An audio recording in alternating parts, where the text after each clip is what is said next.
Obrigado. Show. É, Muito boa noite de novo, gente. Sejam muito bem-vindos. Hoje a gente vai falar um pouquinho sobre análise de dados e tomadas de decisão estratégica. A capacitação ela vai ter um lado tanto um pouquinho mais teórico quanto um pouco mais prático. Também vai ser no sentido de mostrar para vocês que análise de dados não é só número, e aí vocês vão ter um pouquinho da dimensão da quantidade de dados que vocês têm no dia a dia e não acabam vendo. Vai ser um dos principais focos que a gente vai ter hoje em dia, hoje na capacitação, né? E espero que vocês curtam o momento. E, novamente, vai ser bem no sentido de pergunta-resposta, então eu vou estar esperando bastante o retorno de vocês para funcionar. Porque senão vai virar um monólogo e, normalmente, isso é um assunto que gera muita dúvida. Então, tirem bastante dúvida, façam bastante perguntas para a gente, de fato, ter uma troca e não eu estar fazendo um monólogo aqui. Até porque eu lido com isso todo dia. E a ideia é que vocês consigam lidar com isso mais no dia a dia de vocês também. Beleza? E aí, galera, para começar, para quem não é do conselho, né, e tá por aqui hoje com a gente, tá ali um prazer seu nome, porque eu fiz a besteira de não alterar, né, slide padrão, mas a gente finge que não aconteceu. Eu sou o Daniel, sou diretor de aceleração da Rio Júnior, sou pós-júnior da Meta Consultoria em Jata de Engenharia e Gestão de Negócios da Universidade Federal Fluminense de Niterói. Vou estar falando um pouquinho com vocês hoje sobre análise de dados, né? E aí é engraçado porque esse tópico de análise de dados, ele surge, né, na minha vida quando eu comecei a escrever proposta para a diretoria e eu fazia ele muito mal, tipo, muito mal. Tanto que eu fui extremamente destruído no meu processo eleitoral para a diretoria da Meta, porque minhas análises eram péssimas. Literalmente, eu olhava para os dados e tomava conclusões que eu não podia, ou deixava de olhar para questões importantes, então eu aprendi um pouco na marra como lidar com isso. E aí, durante o ano que eu fui diretor de gente de gestão, né, na Meta e no time Rio Júnior ano passado, eu criei uma certa maturidade para olhar para os dados de uma maneira coerente e consciente, né? Porque é muito fácil a gente simplesmente olhar para números, olhar para dados das pessoas e falar, está tudo bem, ou está muito mal. Então também ter essa consciência que não é uma coisa que se aprende da noite para o dia e é uma coisa que exige bastante hábito e prática. Então vai exigir que vocês também tenham essa noção na hora de levar isso para o dia a dia das EJs de vocês. Mas beleza. Antes de começar, né, a perguntinha para a gente iniciar é como que é feita a análise de dados hoje em dia, né, J de vocês, ou se não é feita, como que vocês olham para isso hoje em dia, principalmente? E aí, quem quiser sentir a vontade para começar.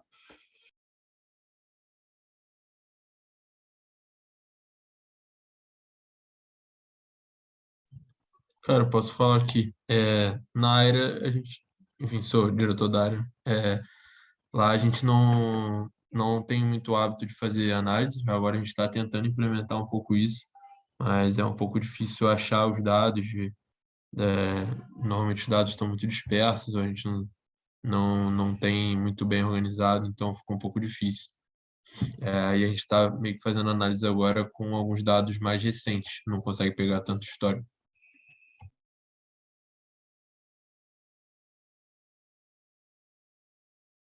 Bom, o Nathan compartilhou, a Amanda também colocou no chat, quer mensurar, a gente também não tem essa cultura de fazer análise. Mais alguém quer compartilhar um pouco?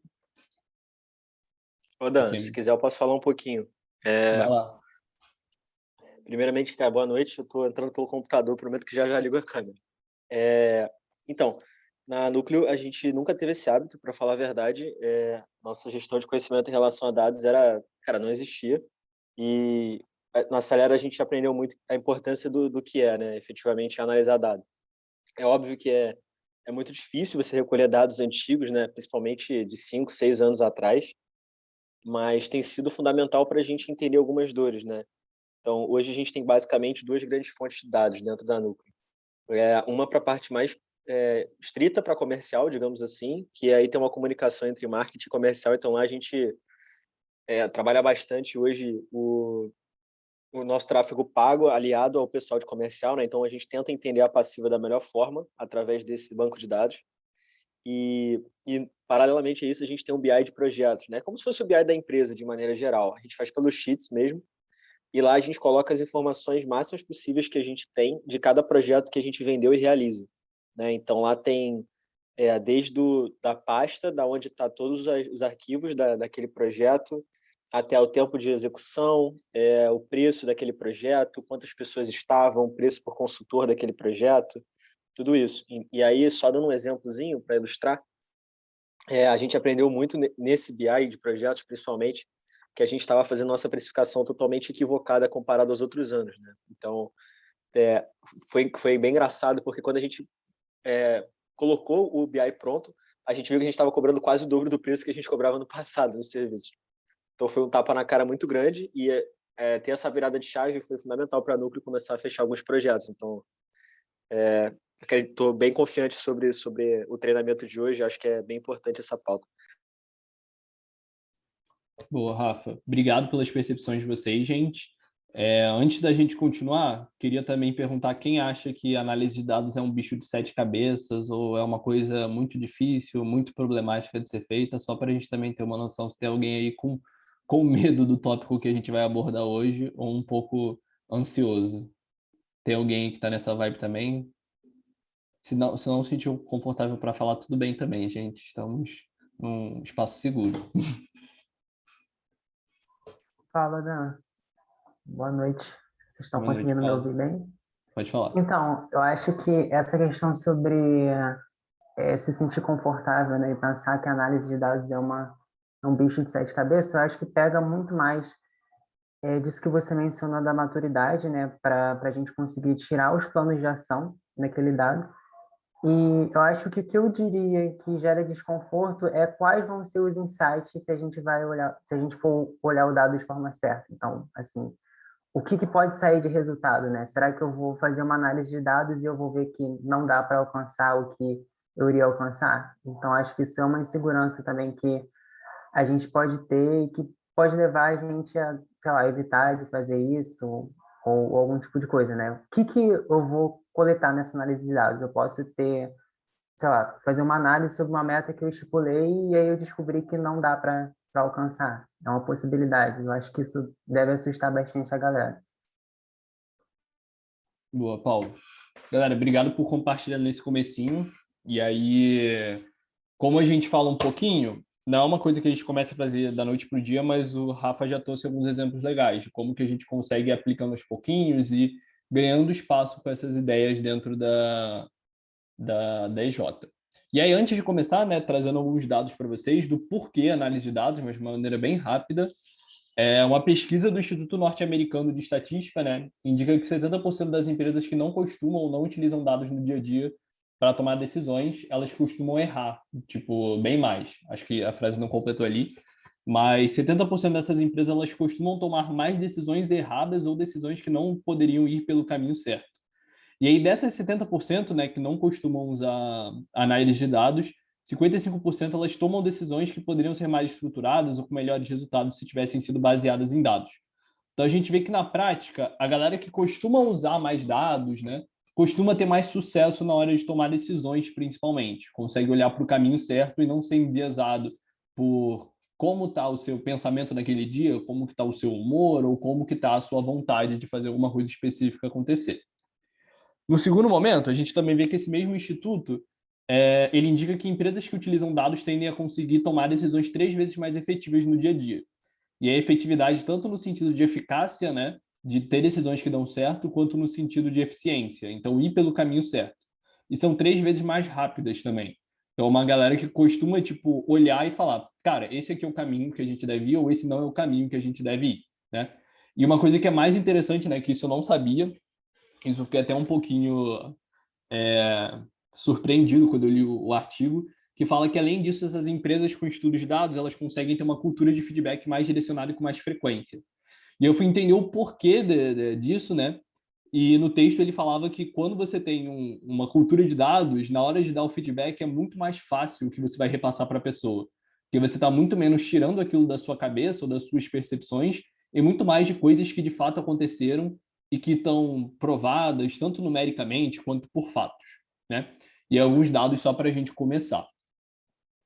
E aí, beleza. Pontos de atenção na hora de fazer análise de dados, né? Para a galera que é nova, tanto para a galera que já está aí há um tempo olhando para isso, né?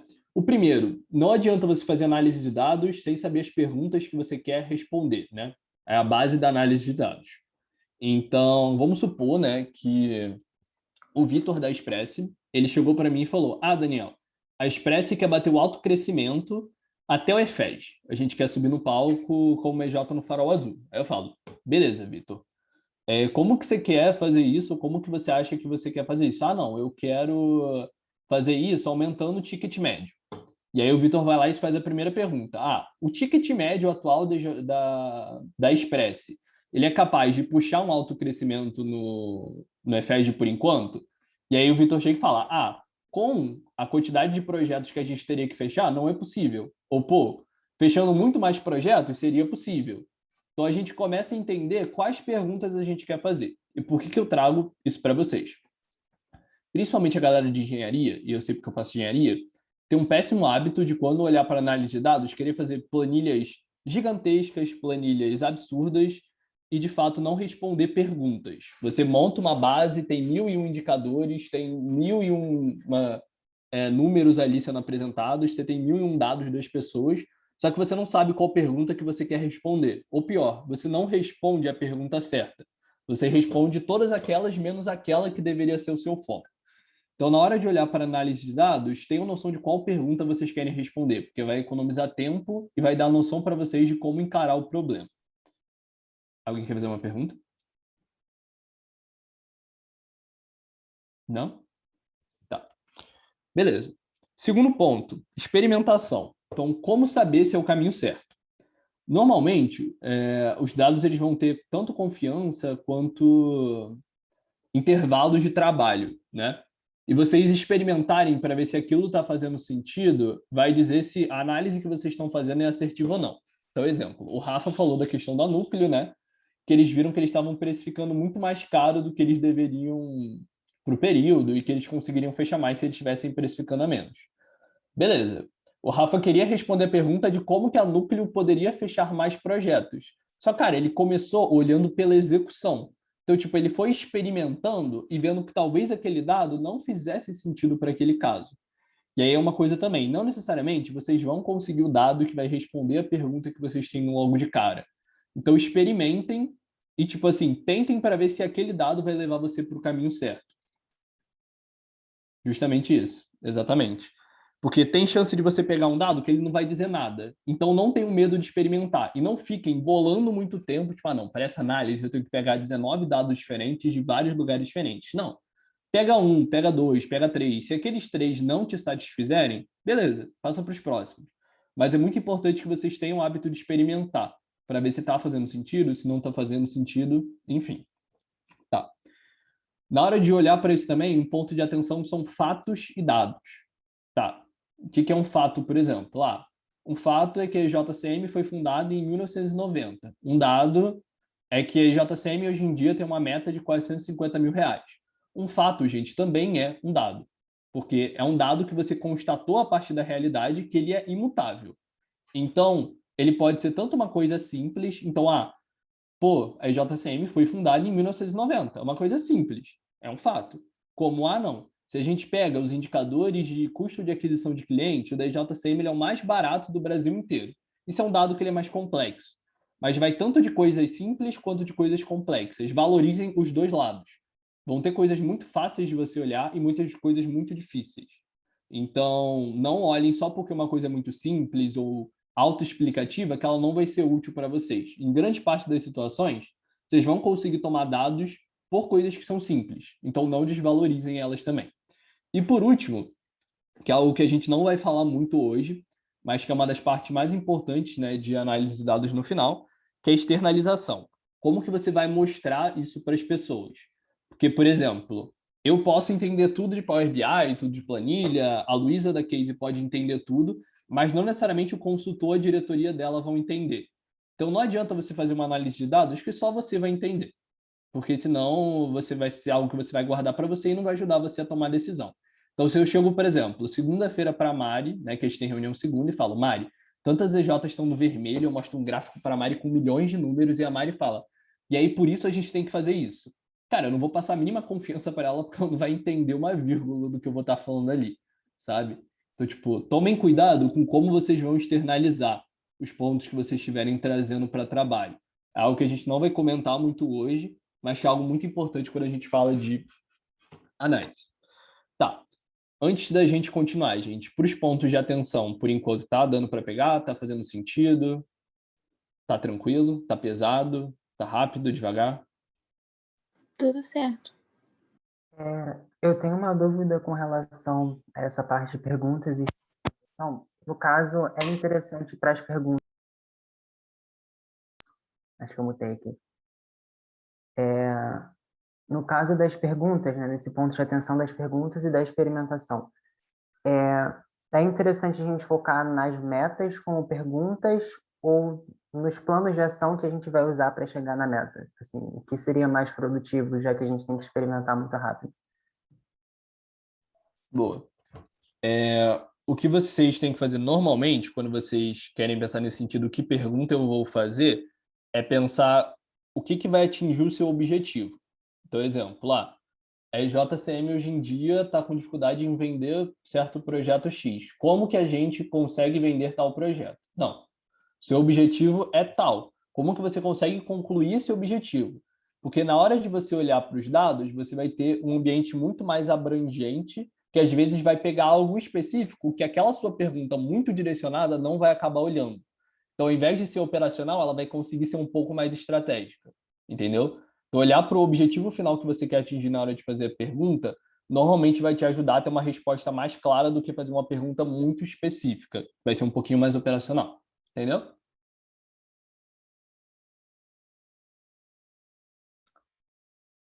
Deu para pegar, Paulo?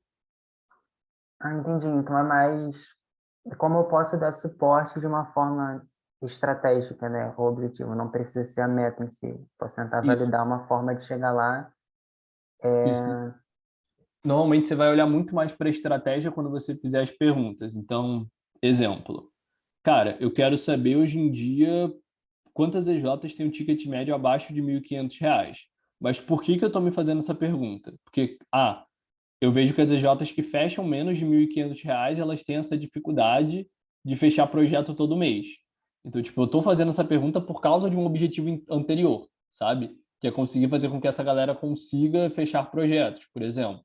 Então, vai depender de como você está olhando a situação como um todo, e isso está ligado aos objetivos estratégicos que sua empresa tem. Sacou? Entendi. Então é algo um pouco mais complexo, né? Do que só falar, como que eu faço para alcançar 400K? Mas eu posso ter Uhum. diferentes formas de chegar nesse objetivo e tentar validar isso com as perguntas, né? É legal você destrinchar as perguntas, porque às vezes elas vão ter respostas diferentes, mas que vão estar conectadas com um objetivo único, sabe? Então você pode fazer essa linha de raciocínio também. Show? Boa, galera. Mais alguém quer fazer alguma pergunta sobre os pontos de atenção por enquanto? Eu queria dar uma sugestão, Dan, que eu acho que é legal falar sobre esse tema de dados, né? Acho que eu sou um pouquinho do que você falou também, não sabia nada e estou aprendendo muito ultimamente com isso, né? Botando em prática. Mas eu acho que dados dá para você ver de duas formas, né? Sobre duas óticas. A primeira é quando você tem um problema e você quer resolver esse problema, né? Justamente o que você está falando. Quando você começa a fazer perguntas, cara, como é que eu resolvo isso, né? E aí você começa, através dos dados, tentar validar as suas hipóteses ali. Pô, realmente isso que eu estou falando faz sentido ou é um achismo, né? Eu acho que a segunda ótica é você fazer um acompanhamento com essa parte operacional, né? Então, por exemplo, eu vou rodar algum processo aqui dentro. Então, além de eu tomar essa decisão, vale também fazer o acompanhamento de dados para ver se essa decisão que eu tomei está tendo efeito, né? Está surtindo efeito. Eu acho que dá para você ver dados por essas duas óticas, né? A primeira é de você tomar uma decisão e a segunda é de você acompanhar para ver se essa sua decisão é realmente correta ou não, né? Se está trazendo resultado ou não. Bom, esse ponto que o Rafa falou é muito o do slide anterior. Tipo, façam as perguntas, tipo, para responderem questões realistas, não só por capricho, sabe? Faz toda a diferença na hora de não tornar isso um processo chato, um processo que não vai ser importante para o dia a dia de vocês. Mas beleza. A gente falou um pouquinho sobre os pontos de atenção, trouxe alguns dados, né, sobre como que é a utilização nas empresas. E aí, vamos olhar para os tipos de dados, né, para vocês reconhecerem no dia a dia como que eles acontecem, como que vocês podem ver eles na prática. Esse mesmo Instituto de Estatística norte-americano, ele divide os dados, né? Está faltando um aqui. Aqui, diretos e claros. Beleza. Tá. Ele divide os dados em 6 grupos principais, né? Em 2 grupos, na realidade, com 6 segmentos principais em cada um. Os dados simples e os dados complexos. Os dados simples, eles vão estar em 6 tipos, né? Sendo os 3 primeiros diretos e claros. Então, por exemplo, lá, o Paulo. O Paulo, ele é um empresário júnior da JCM, que é uma empresa júnior de tecnologia e informação da Rio Júnior. É um dado direto e claro, você sabe daquilo, ponto. Vão ter dados diretos e claros que vão estar ligados com fatos. Por exemplo, o fato é que o Paulo também é um empresário júnior e que ele estuda na UFRJ. Beleza, nada demais. E aí a gente começa a olhar com mais profundidade quando a gente vê que dados também são um perfil de determinada pessoa. Então, exemplo. Vamos supor que chegou um projeto para núcleo de manual de boas práticas, né? E aí, o Rafa tem noção que da equipe dele, 5 pessoas podem ser alocadas no projeto. Beleza, isso é um fato. Ele acabou de ver isso, está anotado lá na planilha dele, enfim. E ele tem noção que dessas 5 pessoas, 3 estão capacitadas para fazer o projeto. Beleza, você começou a funilar mais um pouco, né? Você tem 2 fatos aí já para jogo. E aí, na hora de decidir, o Rafa ele vai olhar para o perfil que essas pessoas têm. E aí você pergunta, Daniel, mas perfil é um dado? Perfil é dado. Tipo, exemplo. Na hora que vocês muito provavelmente estavam para se candidatar para a diretoria das EJs de vocês devem ter pensado, pô, será que eu tenho perfil para esse cargo? Será que eu sou a melhor pessoa? Será que eu tenho conhecimento ou não? E muito provavelmente, quem fez o processo eleitoral de vocês, a diretoria, enfim, eles olhavam para dados, né, que não são numéricos, mas que eles veem no dia a dia, né, se vocês eram as melhores pessoas ou não eram as melhores pessoas para estarem ali.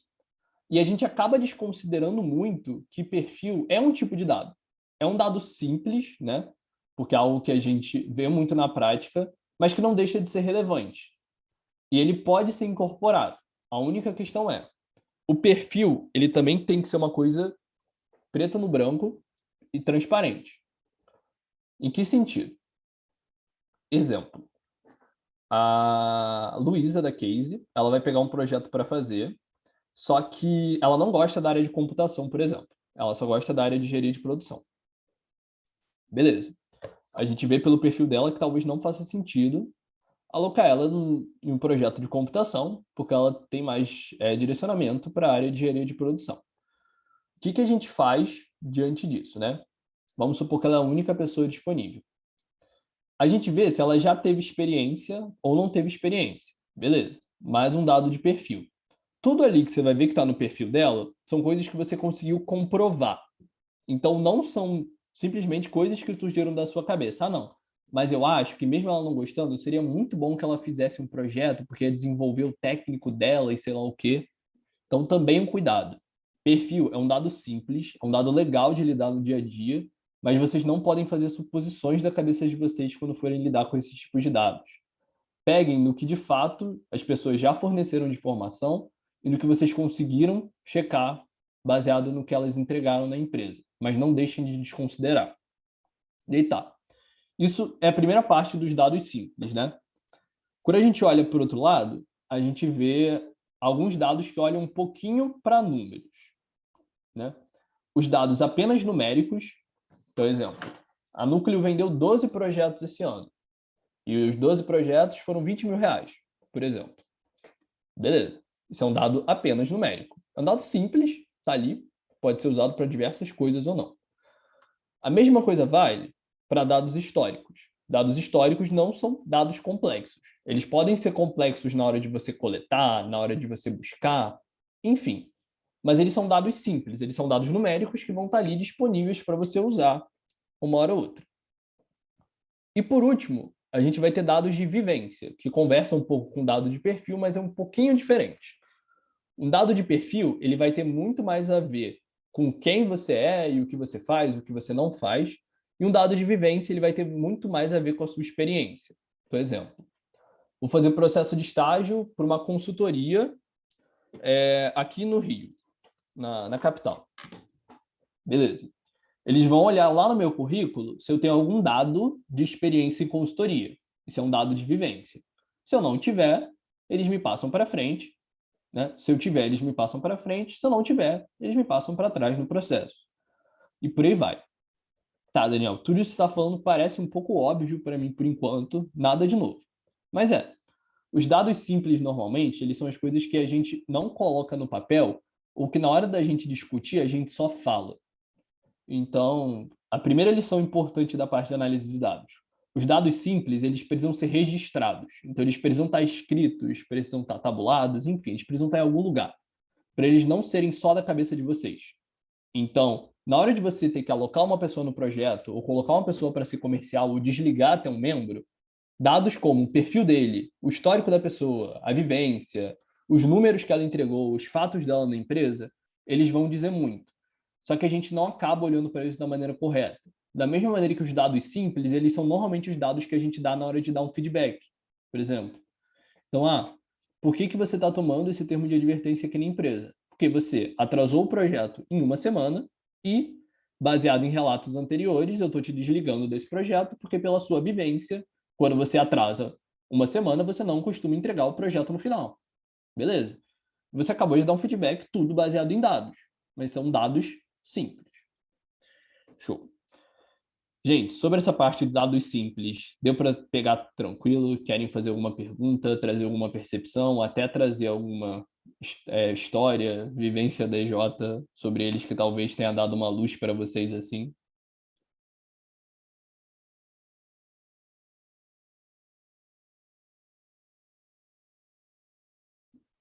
Ninguém vai? Vou de novo, hein? Vai lá, É, Rafa. eu acho que legal um dado de sobrevivência, que é um pouquinho diferente, né? A Núcleo não tinha sistema de advertências.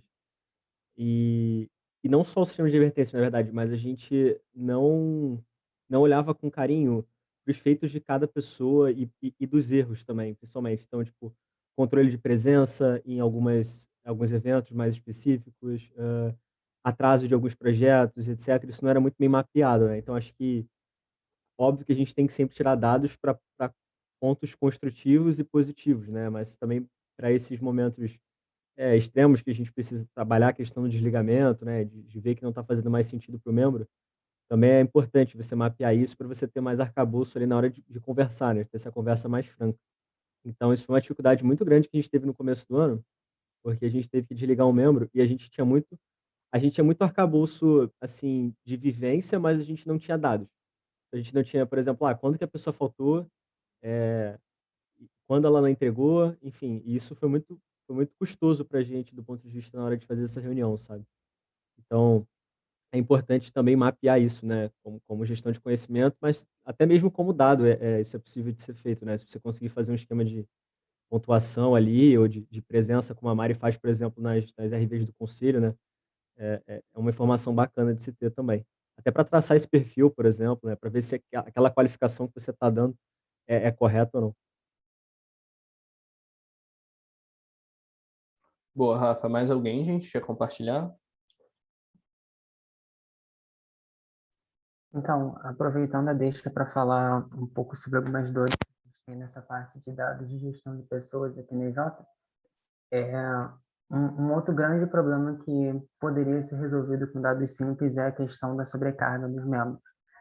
Aqui na JCM a gente tem uma questão de que os membros mais engajados eles tendem a pegar vários cargos e isso acaba afetando a capacidade produtiva deles, enquanto em gestão de pessoas a gente ainda não tem muito essa cultura de analisar esses dados, de passar os feedbacks rápidos baseados nisso e de revisar o organograma.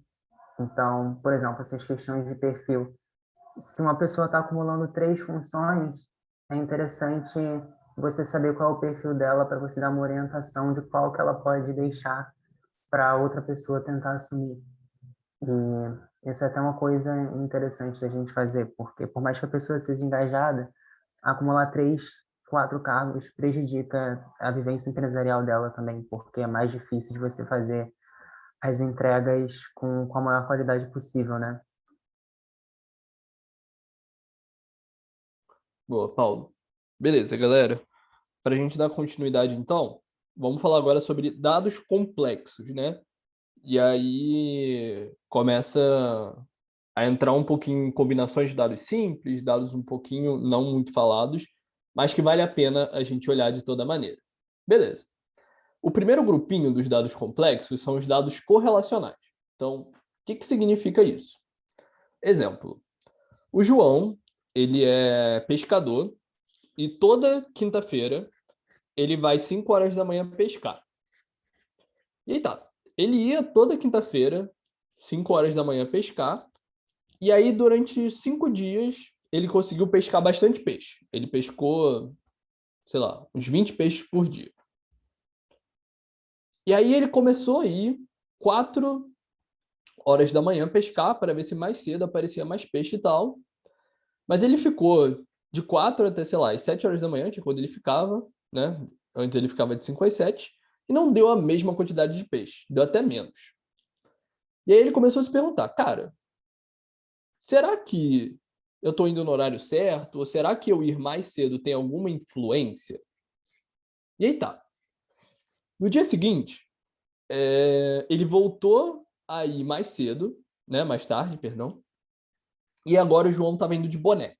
Por algum motivo ele foi pescar de boné, porque o pai dele disse que o boné dava sorte.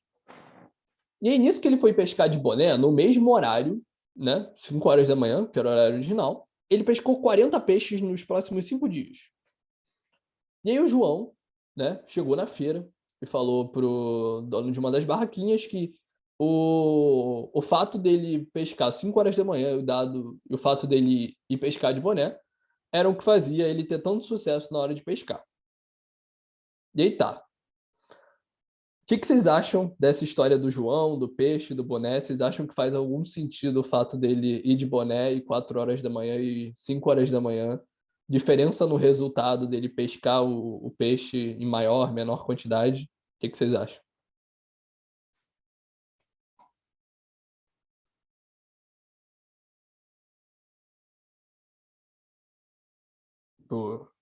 Mais alguém com a opinião do Paulo que queira comentar também?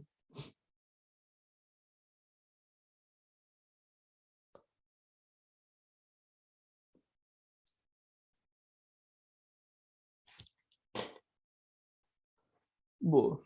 O ponto que o Paulo trouxe, ele é muito importante na hora da gente olhar para a análise de dados, né? Que correlação não necessariamente é relação causal. O que significa isso? Não é porque, exemplo, a Núcleo conseguiu vender 20 mil reais no mês e nesse mesmo mês fez 5 ações compartilhadas, que o fato dela ter feito 5 ações compartilhadas está ligado ao fato dela ter conseguido fazer 20 mil reais em faturamento. Talvez tenham sido 20 mil reais de faturamento, mais 5 indicações, sabe? Que a Núcleo fez. E esse é um primeiro cuidado para a gente ter quando a gente olha para análise de dados, que não necessariamente as coisas estão relacionadas. E a gente normalmente tenta forçar muito, muito, muito correlação para conseguir tornar as coisas mais fáceis. Para a gente conseguir, então, por exemplo, no mês em que a EJCM conseguiu vender 100 mil reais, foi o mês em que vocês tiveram mais membros prospectando o projeto. Então, porque vocês tiveram 50 projetos sendo prospectados, vocês conseguiram fechar 100 mil reais. Mas aí, por acaso, no mês seguinte, vocês prospectaram 20 projetos só e conseguiram fechar 200 mil. Tipo, vão ter dados que eles vão ser correlacionáveis, né? Que são correlacionais, mas tem dados que não são. E aí, muitas das vezes, vocês vão conseguir perceber eles se eles tiverem alguma relação direta. Então, exemplo, cara, aumentar o faturamento aumenta a quantidade de projetos. Beleza? Aumentar o faturamento não necessariamente vai aumentar a quantidade de ações compartilhadas de vocês. Então, tipo assim, tomem cuidado na hora de criar relações causais que elas não existem. Isso vai fazer diferença para principalmente quando vocês tiverem direcionamento comercial. Por exemplo, mês que vem a gente vai focar, vou trazer o exemplo da Meta, que esse eu conheço, a Paula sabe bem. Quando você abre lá o BI da Brasil Júnior, diz que o segmento que a Meta mais vende é condomínio. E aí a Paola decide que mês que vem a Meta só vai prospectar para condomínio, porque os maiores meses de faturamento da história da Meta, a Meta vendeu para condomínio. Cara, não necessariamente condomínio vai ser o que vai fazer a Meta entregar resultado, sabe? Pode até ser que dê certo, mas não tem nada provando de fato que essa correlação ela realmente faz sentido, porque não necessariamente estudou outros condomínios. E tá, isso tudo conversa um pouco com dados estatísticos também, e aí acho que esse não faz muito sentido a gente entrar, mas que vão falar sobre, principalmente, controle de qualidade dos dados, análise de grupo, enfim, são alguns dados mais complexos. Trilha de execução. E aí, o que é uma trilha de execução? Alguns de vocês já devem ter ouvido falar em roadmap, muito provavelmente, né? Por aí no MES, né? Trilha de execução é um pouquinho da questão do roadmap. É um dado que ele é um pouco complexo, porque ele vai falar do caminho que você vai fazer para alcançar um resultado, o caminho que você vai fazer para alcançar um determinado objetivo. Pode ser que tenha coisa que foi feita em paralelo, coisa que foi feita em caminho único, mas não deixa de ser um dado complexo de você analisar, porque tem muitos fatores em volta que normalmente a gente não olha. E aí, por último, né? Dados estruturais, então, tipo, o que compõe a base de uma empresa, o que compõe a base de um processo. Por exemplo, a gente vê que o mercado financeiro, 50% das empresas que são oriundas deles conseguem vender mais no segundo semestre. Isso é um dado estrutural. Só que é um dado estrutural que ele é complexo de ser analisado porque tem muitos outros fatores que vão influenciar nele, tanto externos quanto internos. E aí ele, por si só, ele não consegue se manter ali, porque tem várias coisas que vão influenciar. E aí, por último, né, que ele no artigo coloca como dados complexos, mas particularmente eu acho que são dados que não valem nem a pena olhar, né, que tem que melhorar bastante, que são dados de baixa confiança e dados de baixo intervalo. E aí, o que é baixa confiança e baixo intervalo? Para a galera que já fez faculdade, estatística na faculdade ou ainda vai fazer, quando você fala que alguma coisa tem uma baixa confiança, é que dentro daquele espaço você olha para aquele dado e você fala, talvez isso aqui vai ficar muito diferente depois, ou isso aqui não dá para confiar nem um pouco, sabe? Então, exemplo, eu fui na feira, eu comprei 3 laranjas. E aí, uma dessas laranjas, ela tá podre. E eu chego e falo, sempre que você comprar laranjas na feira, uma a cada 3 laranjas vai estar necessariamente podre. Cara, isso tem uma baixíssima confiança. E isso conversa com o fato de ter um baixo intervalo, sabe? Mesma coisa. Eu pego uma EJ que ela tem 6 meses de federado e falo, não, essa EJ ela não consegue vender R$ 5.000 mês que vem, porque nos últimos meses ela não vendeu nem R$ 600 em cada um. Cara, 6 meses é um espaço de confiança muito pequeno, sabe? Principalmente pensando numa empresa assim. Isso vai gerar uma baixa confiança, porque você vai estar olhando para poucos dados em pouquíssimo tempo. São dados que eu não recomendo analisar, que ele coloca como complexos, mas eu nem considero complexos, eu considero inviáveis em grande parte das vezes. Então tomem muito cuidado quando vocês olharem para os complexos, que eles começam a ficar um pouquinho mais chatos, mas eles são bem úteis quando a situação começa a apertar bastante. Tá. Mas por enquanto, acho que tá ficando um pouquinho monótono. Aí eu queria saber se tá fazendo sentido para vocês, tá tranquilo, vocês querem fazer alguma pergunta, querem trazer alguma vivência de vocês, algum exemplo também, podem ficar à vontade, gente.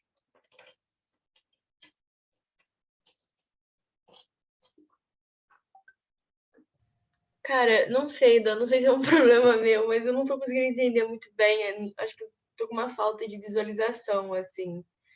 Boa. Tô conseguindo, tipo, sabe, visualizar as coisas num cenário. Tá. Os próximos slides a gente vai falar um pouco sobre visualização na prática, então acho que vai te dar uma luz legal, Sara. Show? Beleza, valeu. Boa. Mais alguém, gente? Sobre essa questão de visualização, né, e de correlação e de causalidade, tem como trazer mais alguns exemplos, por exemplo, de cogestão? Por exemplo, a gente está ali no final do ano, a gente alcançou um faturamento e a gente quer pensar nos resultados do próximo ano. Não necessariamente se de um ano para outro a gente cresceu 50%, vai ser interessante crescer 50% de novo, né? Assim, algum exemplo nesse sentido, talvez fique mais fácil de visualizar. Tá, beleza. Vou pegar tanto os dados anteriores, dados simples, para trazer, quanto dados complexos, tá? Tá. Primeiro dado que você trouxe, né? Tipo, a gente cresceu 50% de um ano para o outro. Anota. Só que a gente vê que pelo perfil da empresa, esse não foi um crescimento, tipo, comum. Não é comum a gente crescer desse valor de um ano para o outro. Então, você já começa a notar também. Pela nossa vivência, a nossa empresa tem resultados inconstantes. Então, tem ano que a gente faz muito, tem ano que a gente faz pouco. E pelo nosso histórico, a gente nunca fez mais do que isso. E aí você coloca tudo isso numa caixinha. Beleza. Pensa agora numa cogestão. Jogando todos esses fatos numa roda. Qual é a melhor decisão da gente tomar? A gente coloca uma meta muito alta, a gente coloca uma meta baixa ou coloca uma meta média assim. E aí, antes do Paulo responder, eu queria que mais alguém falasse, tipo, baseado nesses dados que eu trouxe sobre esse caso, vocês acham que a meta tem que ser alta, baixa ou mediana, na opinião de vocês?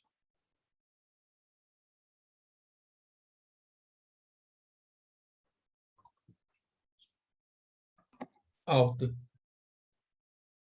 Tá, por que você acha que tem que ser alta, Natan? Porque a meta é mais um incentivo, né? Para alcançar algo do que qualquer coisa. Então, quanto mais alto você bota, maior o incentivo que você tá dando ali. Só não pode ser impossível, né? Boa. Alguém discorda do Natan? Ou concorda e quer fazer algum complemento? Eu não sei se estou certo, mas eu colocaria mediana. Pelo histórico, né, que você falou que nunca atingiu e que foi o máximo que ele atingiu, então eu colocaria mediana. Mas é só uma opinião mesmo, não sei se estou certo. Tá, beleza, gente. Alguém quer complementar a Luísa ou o Natan ou ter uma opinião diferente da deles?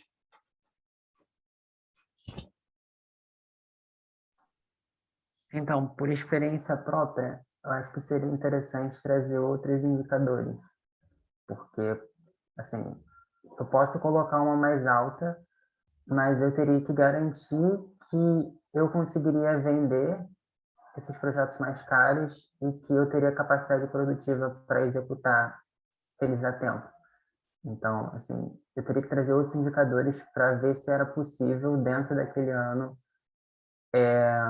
conseguir aquilo, que aí já daria mais insumos para os planos de ação. Porque, assim, EJ é muito difícil da gente criar histórico, porque geralmente as empresas são mais novas e tem muita troca de gestão, então usar muitos anos anteriores como referência eu acho que é complicado. Usando a própria JCM como referência, a gente teve um crescimento de mais de 100% nos últimos 3 anos, não necessariamente a gente ia ter um crescimento de 100% novamente no quarto ano, né? Então é complicado da gente traçar esses paralelos. Boa. E aí, gente, o Paulo, ele acabou de trazer justamente uma percepção de um dado complexo, que é o dado correlacional. Então, tipo assim, cara, olhar para só uma coisa não vai ajudar a gente a resolver o problema. Então, a gente vai ter que olhar para mais dados que se correlacionam nessa situação. Então, como que a gente consegue trabalhar ano a ano a questão da cogestão, como as pessoas entregam, como que a gente olha para como que é o nosso desempenho mensal e por aí vai. E aí, na hora de tomar decisão, eu não vou falar, tipo, pô, o Paulo tá certo, pô, o Paulo tá errado, mas vocês têm que colocar na mesa tudo isso, sabe? Tanto as coisas numéricas, então o Paulo falou histórico, enfim, quanto o perfil das pessoas e o perfil da sua empresa. Porque isso vai ajudar você a avaliar. E aí, beleza, novamente, você não vai tomar uma decisão certa ou errada, mas você vai tomar uma decisão baseada em dados. Então, que nem o exemplo que eu trouxe lá no começo. Se você bota um consultor que ele está muito menos propenso a fazer aquele projeto, mas ele não quer aprender, principalmente não quer aprender, não faz sentido, sabe? Você vai estar tomando uma decisão de um dado que literalmente está falando para você não tome essa decisão, amigo. Então, tipo, são coisas simples que vão grande parte fazer diferença para a gente no dia a dia. Tá. E aí, como olhar para isso no dia a dia, né? O primeiro ponto é que vocês vão precisar ter uma base de dados. E o que é isso? Aí eu peguei um exemplo para dar para vocês. Aqui, vocês estão conseguindo ver minha tela para além da apresentação ou está só na apresentação? Tá dando sim. Boa. Isso aqui, gente, é uma base de dados numérica. Então, tipo, isso aqui é o que eu puxo do portal, por exemplo, para fazer o monitoramento com vocês, sabe? E esse aqui vai ser o primeiro passo. Você não vai conseguir trabalhar a questão dos dados se você não tiver uma base que incorpore o que você precisa. Isso vale tanto para dados numéricos quanto para dados de pessoas.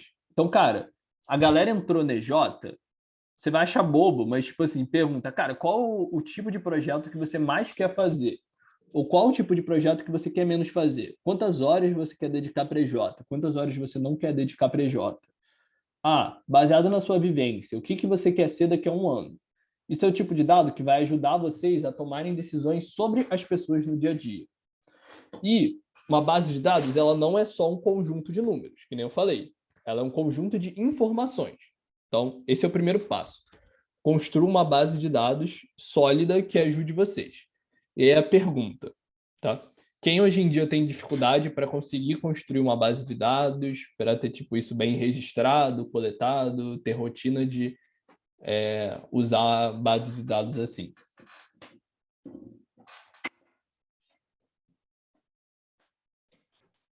Acho que hoje a minha maior dificuldade é ver quais dados são importantes para a gente contabilizar, né? O próprio, agora eu não lembro se foi o Paulo ou o Rafael, acho que foi o Rafael, que estava falando a questão dos membros, né? Esse controle de participação, né? Tanto para reconhecimento, tanto para controle mesmo. É uma coisa que a gente implementou há pouco tempo e realmente faz muita diferença. Então, acho que não é nem fazer a planilha em si e controlar, mas é avaliar tudo que é necessário. Boa. E aí, Luísa, eu acho que a resposta para isso está justamente num dos pontos anteriores, que é tipo, que pergunta que você quer responder com os dados que você precisa. Então, exemplo, cara, eu quero reconhecer os membros. Que dados que seriam legais para reconhecer os membros de fato? Ah, quem passou mais tempo num projeto? Ah, quem fechou mais tempo, mais projetos no mês? Quem conseguiu fazer mais ligações? E por aí vai. Então, tipo, antes até de estruturar a base de dados, vejam que perguntas vocês querem responder. Então, um exemplo até da base que eu estou aqui. Tipo assim, eu quero saber, por exemplo, qual é a região de cada uma das EJs aqui no Rio e qual é a região que tem mais EJ, para fazer uma análise em cima disso. Para fazer essa pergunta, eu vou anotar, né, o dado, que é qual é a região de cada EJ, e a partir disso eu vou desenvolver. Eu vou contar quantas EJs tem em cada região, qual a região que tem mais EJ, qual a que tem menos, para a partir daí fazer uma análise, por exemplo. Então, tipo, para você saber os dados, você tem que saber qual pergunta que você quer responder antes ou qual a intenção de utilizar aqueles dados. Então, tipo, eu quero reconhecer as pessoas, eu quero bater o autocrescimento, eu quero vender mais projetos. O que que eu preciso saber para fazer isso? E aí você vai conseguindo olhar para isso de uma maneira mais eficiente. Show? Deu para responder a sua pergunta?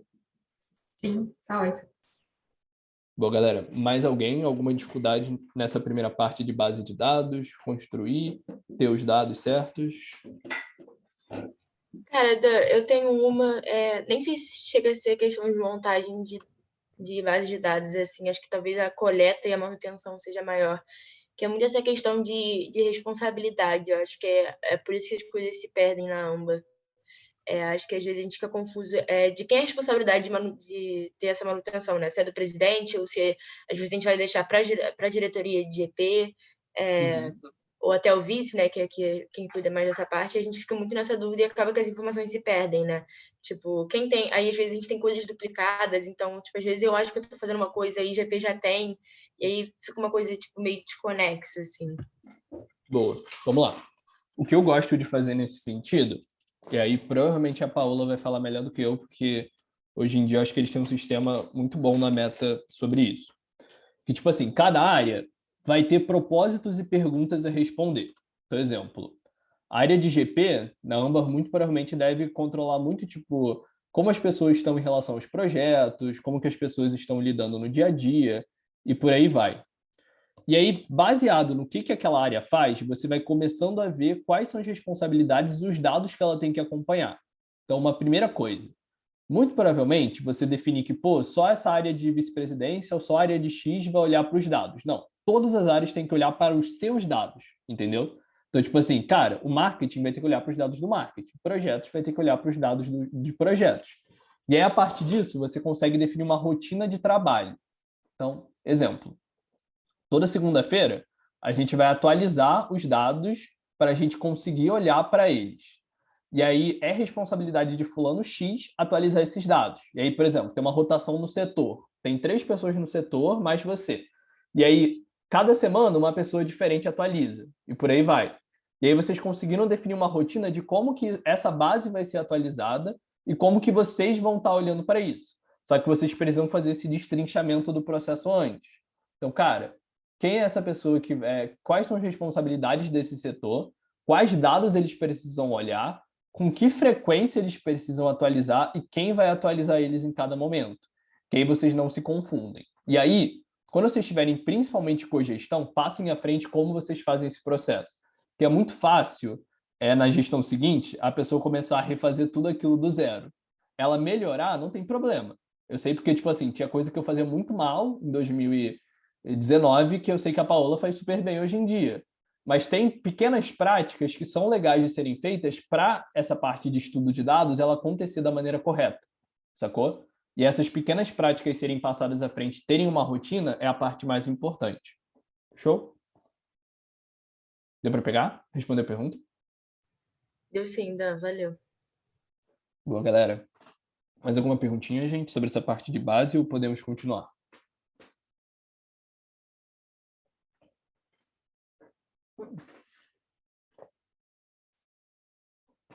Boa. Show. E aí, falamos sobre base, que é a primeira parte. E aí tá. No dia a dia, a gente definiu a base, e aí logo depois a gente vai definir como que é a rotina de coleta. E aí, a rotina de coleta, ela vai ter muito a ver com calendarização. Então, exemplo. Acho que... toda segunda-feira, que nem eu falei, a gente vai coletar os indicadores, ou a gente vai trabalhar em cima deles. Beleza, isso é uma primeira parte. Como a gente vai analisar os dados e olhar para eles também é uma parte importante. E por que eu estou trazendo isso? Porque é muito fácil você pegar dados e engavetar eles. Literalmente, colocar lá e nunca mais usar. Então, tipo, pô, a gente sabe qual é o tempo médio que um membro ele passa na EJCM. Você usa esse dado para alguma coisa? Não. Se você não usa, talvez você não devesse coletar ou você deveria utilizar ele mais. Então, logo depois de vocês terem uma base de dados definida, vocês precisam ter uma rotina de utilização dos dados e uma rotina de análise dos dados. E aí isso pode ser feito logo depois, uma vez no mês, por aí vai. Beleza, mesma pergunta. Quem hoje em dia tem dificuldade nessa parte de análise, nessa parte de rotina, nessa parte de coleta, e onde acha que tem mais dificuldade hoje em dia?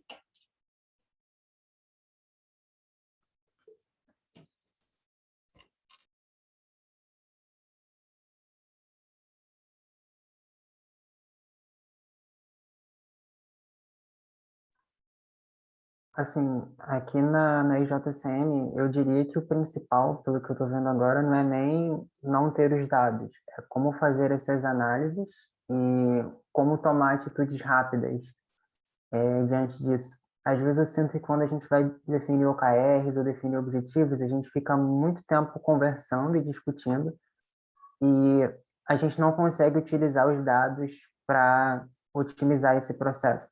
Então, a gente tem umas bases de dados, a gente tem algumas coisas que a gente consegue utilizar, a gente só sente dificuldade em traduzir isso para uma estratégia, efetivamente. Beleza.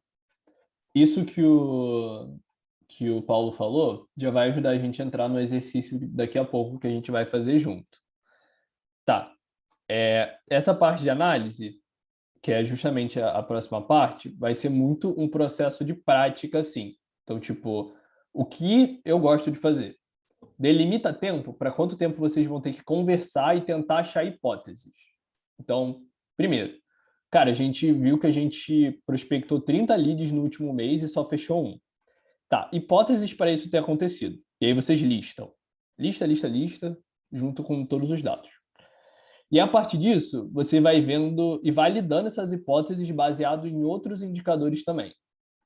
E aí você continua. Se essas hipóteses elas foram validadas positivamente ou não positivamente, é aí que você vai tomar a decisão, sacou? O grande problema, normalmente, que a galera tem com a análise é ficar muito tempo na conversa tentando achar as hipóteses e pouco tempo testando se aquelas hipóteses são verdadeiras ou não. Então, cara, a gente não vendeu o projeto esse mês, a gente só conseguiu vender um projeto esse mês porque dos 30 leads, 29 não conheciam a JCM, só entraram no nosso site e viram lá que era de computação e procuraram alguma coisa nesse sentido, mas não queriam projeto, não conheciam o JCM. E aí vocês validam essa hipótese. Baseado nisso, vocês tomam uma decisão, que é, a gente vai fazer com que a primeira página do nosso site agora apresente a gente. E por aí vai.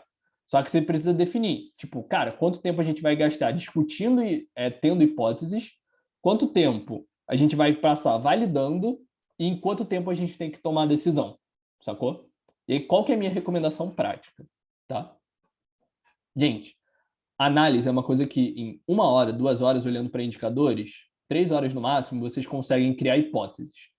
Para validar, normalmente 1 ou 2 dias, se vocês tiverem que procurar fontes externas, dá para fazer. Bem tranquilo assim. Tanto que, de vez em quando, e aí momento de transparência, vocês devem perceber que eu mando umas mensagens para vocês com umas perguntas meio aleatórias. Tipo, esse mês a sua EJ teve dificuldade em tal ponto, né? O que aconteceu? Sei lá o que, sei lá o que lá. Aconteceu tal coisa? Vocês tiveram dificuldade nisso, dificuldade naquilo, ações compartilhadas, sei lá o quê. Isso, por exemplo, é uma validação de hipótese, sabe? E aí eu tenho 1 ou 2 dias para fazer isso e, a partir daí, tomar uma decisão. Então, produtos da Rio Júnior, programas, estímulos, eles são tomados baseado nesse processo. A gente olha para os dados, cria hipóteses rápido, né? E pode falar, Júlia, vai lá. Oi, Dan, tudo bem? Boa noite. Tô achando muito bravo a apresentação.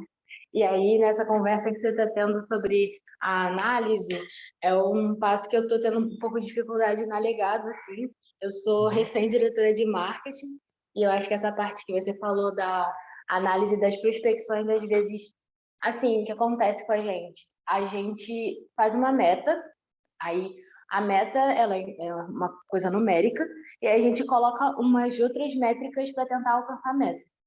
Aí, por exemplo, temos que fazer 5 prospecções por semana, a gente achou que é ok.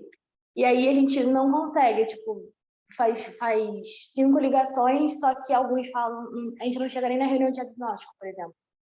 E aí, o meu problema é quando a gente tem um dado, aí a gente não alcança o dado que a gente quer, e aí a gente tem que elaborar uma hipótese.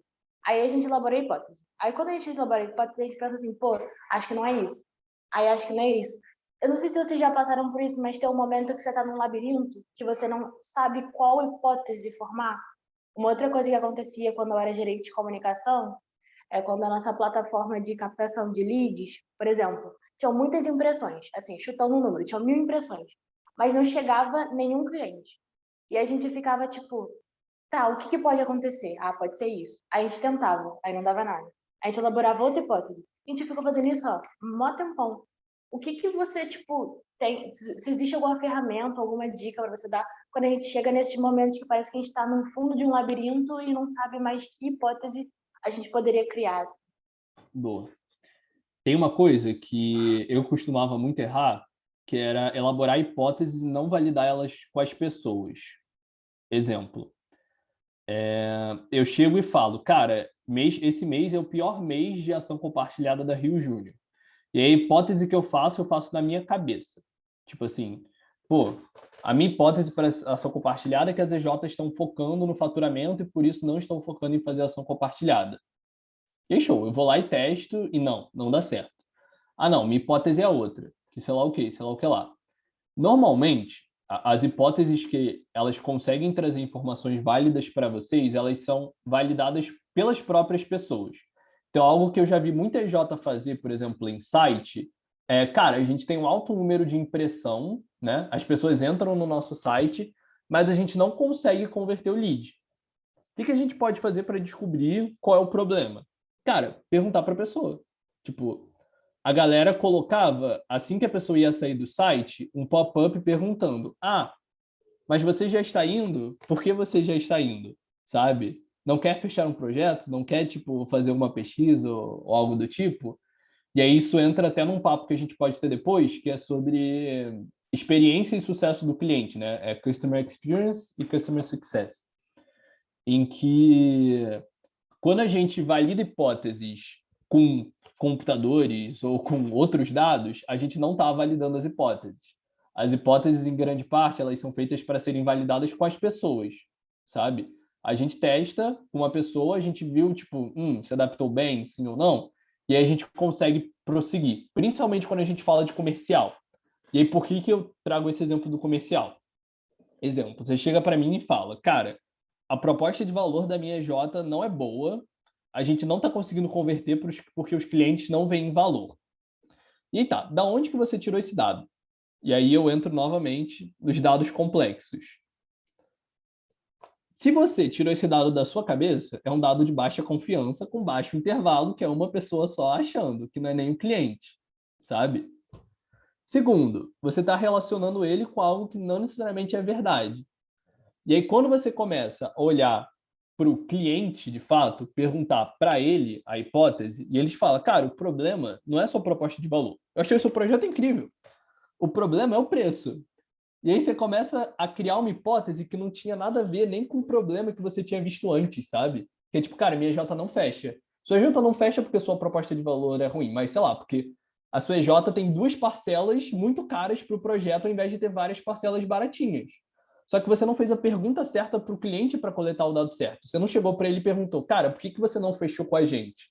Ou você não viu valor no nosso projeto? Você simplesmente admitiu para si que o cliente não viu valor no projeto. Então, na hora de você coletar o dado, você também vacilou aí, sacou? Então, um erro muito comum, quando a gente normalmente elabora essas hipóteses, é não validar as hipóteses com as pessoas, mas validar com computadores. Principalmente quando a gente fala de CRM, de CTR. CTR é Click-Through Radio, né? Que fala sobre impressões. E por aí vai. Boa. Viajou muito ou deu para te dar uma luz sobre essa questão de hipóteses também? Ajudou demais. Eu acho que isso que você falou faz todo sentido. É realmente uma coisa, acho que a gente não tinha olhado aqui. Então, acho que eu vou tentar levar isso para a galera, tentar colocar. E vamos ver se dá resultado, mas faz muito sentido. Porque realmente ficar tentando comprovar a hipótese por um número que às vezes não é aquilo, realmente não faz sentido. Eu gostei bastante, Dan. Valeu. Boa. Beleza, galera. E aí, agora vai ser a vez de vocês de fazerem o exercício, né? Vou usar vocês como cobaias. E aí tá, galera que estava no grupo do conselho, né? Que está no grupo do conselho, viu que eu lancei para vocês uns númerozinhos na semana passada para falar sobre ação compartilhada, principalmente. E aí, hoje, eu queria aproveitar para fazer essa mesma pergunta para vocês, né? E aí, eu vou trazer o gráfico por alto, né? E a ideia é que a gente consiga discutir hipóteses do porquê que esses dados estão assim e como que a gente pode chegar mais profunda, tipo assim, e mais fundo para conseguir entender esse dado melhor. E aí o dado é esse. A gente tem a quantidade de ações compartilhadas. Tá dando para ver? O gráficozinho azul da direita superior? Dá para ver tranquilo? Ou tá muito pequeno? Se puder aumentar um pouco, é melhor. Boa. Valeu, Bruno. Vamos lá. Deixa eu jogar aqui para baixo.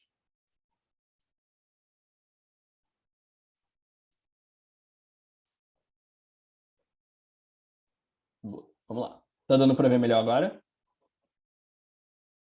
Tranquilo? Boa. Esse daqui, gente, é o número de ações compartilhadas que a nossa rede teve ao longo desse ano de 2021, né? E aí, até o final da semana passada, né, dia 16 de julho, a gente estava com apenas 5 ações compartilhadas. E a gente vê, né, que ao longo dos meses a gente teve um primeiro mês de janeiro com 11, o segundo mês com 16, março com 19, abril e maio com 18, junho com 21, né, batendo o recorde do ano, e julho com 5 ações compartilhadas apenas. E aí tá. A pergunta que a gente faz é o que aconteceu com julho? Para a gente não estar conseguindo alcançar as ações compartilhadas como foi nos outros meses. E aí eu queria primeiro ouvir as hipóteses de vocês, né? E principalmente pensando naqueles dados simples e dados complexos. O que vocês já conseguem olhar para aí e identificando aos pouquinhos. E aí, quem quiser começar, sinta-se super à vontade, sem medo. Pô, acho que o primeiro é que o mês não acabou, né? Boa. Talvez. Primeiro ponto aí para anotar. A gente ainda está, né? Hoje, dois terços, mas ainda estamos com o mês inacabado. Boa, Natan. Então, como é que está o panorama da rede? A maioria já atingiu a metade ou já atingiu a meta de ação compartilhada? Ou esse dado não é relevante nesse momento? Tá, a Luísa, ela trouxe um ponto que a gente vai olhar para dados correlacionais, né? Um dado que impacta no outro. Então, vamos checar. Como que está o panorama da rede atualmente? E aí, a gente para ver. Cara, hoje em dia, das 60 EJs, as que estão em verdinho são as que já atingiram a meta de ação compartilhada. Então, a gente tem 20 EJs que já atingiram, né? As que estão em amarela são as que atingiram pelo menos a metade. A gente tem mais 21 para 32, mais 11 EJs que atingiram, e a gente tem de 33 até 40, 8 EJs que já fizeram alguma, mas não atingiram a metade. E a gente tem de 41 a 60, né, aqui, EJs que estão zeradas, que não fizeram nenhuma ação compartilhada ainda. E aí tá, esse dado ajuda vocês, não ajuda? O que vocês acham? Atrapalhou só. Porque o que eu Boa. imaginava também é que a maioria tinha batido e que não era mais o foco, né? Mas ver que a grande parte tá zerada é complexo. Foi o que eu pensei também.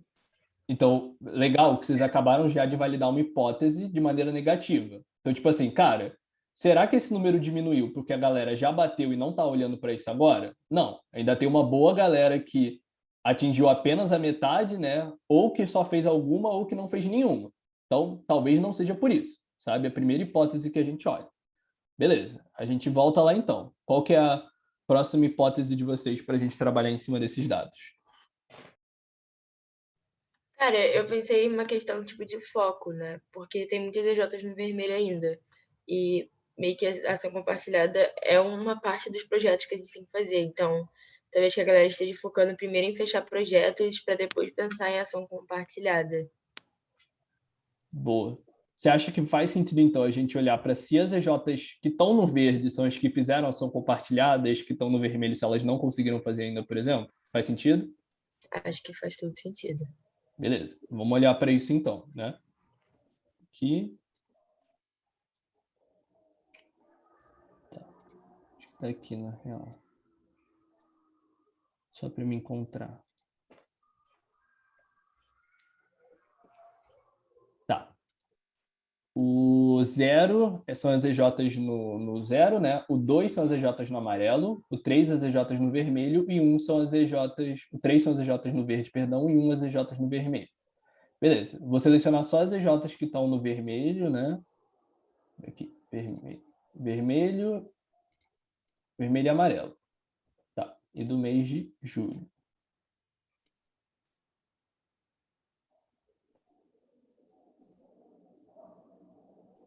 Boa. E a gente vê aqui. Deixa eu só copiar uma coisa que vai ajudar a gente. Para não me perder.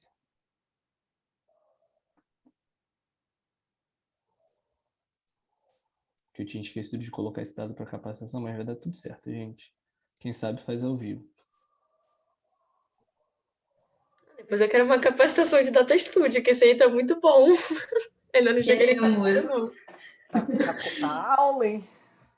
Queremos, tá bom pra caramba. Já vimos que o Dal sabe fazer, ó. Calma, a gente vai dar tudo certo. A gente tem que aprender a olhar para os dados. Depois a gente aprende a técnica. Boa. Vamos lá. Coloquei aqui bem improvisado, tá tudo torto, mas vai dar certo. Tá, eu vou selecionar só as EJs no verde, então, né? No nosso mês de julho aqui. Beleza. Mês de julho. Tá. Eu vejo que a galera que tá no verde, que são essas 14 EJs aqui, Ih, acho que deu uma desformatada. Selecionar tudo. Tá. Beleza, enfim. Eu acho que vai dar uma probleminha aqui na hora da gente ver. Tem um farol ali que tá em 3, essa, sabe? Por isso que eu tô achando estranho. Aqui, ó, essas secções no verde. E aí o mês, o problema é que se eu selecionar julho, só vai aparecer as ações compartilhadas de julho.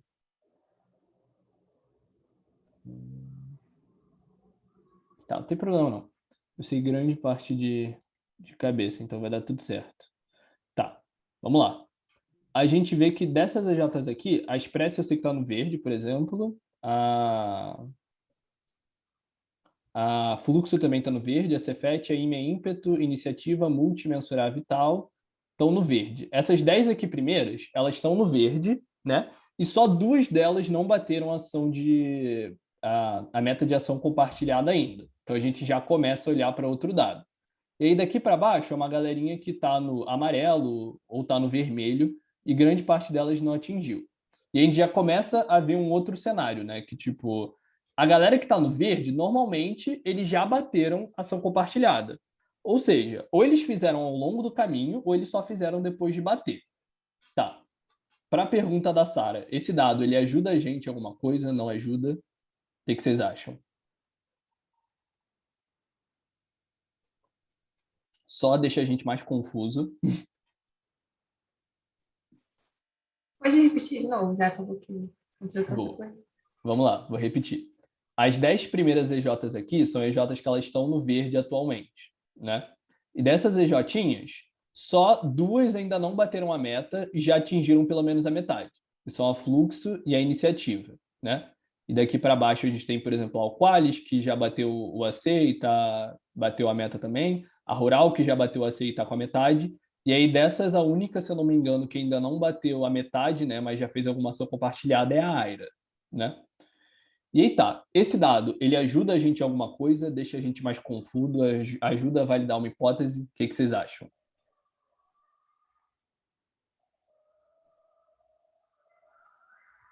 Eu acho que ajuda a validar a questão do que a senhora falou do foco. Porque, tipo, essas EJs que já estão no verde, elas meio que já fizeram no caminho, né? Elas foram fazendo conforme foram chegando no verde. E talvez tenha sido isso para as EJs no vermelho.